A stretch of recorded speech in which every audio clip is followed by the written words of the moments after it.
गाड़ी चालकों को बड़ आश्वस्ति नववर्ष पूर्व कोहल है नियम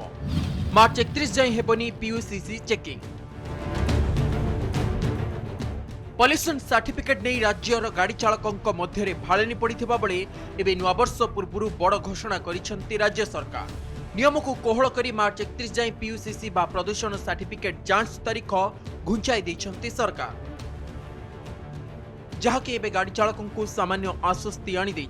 एने खोद परिवहन मंत्री बैठक पर सूचना देइछंती पूर्व जनवरी 31 जाए प्रदूषण सर्टिफिकेट जांच नियम कोहल करथिले मोहन सरकार हेले लोकों समस्या असुविधा को दृष्टि रखी पुनर्विचार कले बैठक में बड़ निष्पत्ति नहीं नियम कोहल करिसेंती राज्य सरकार जहाँफल आसंता मार्च 31 जाए पीयूसीसी जांच कोहल करी गाड़ी चालकों को आश्वस्ति करिसेंती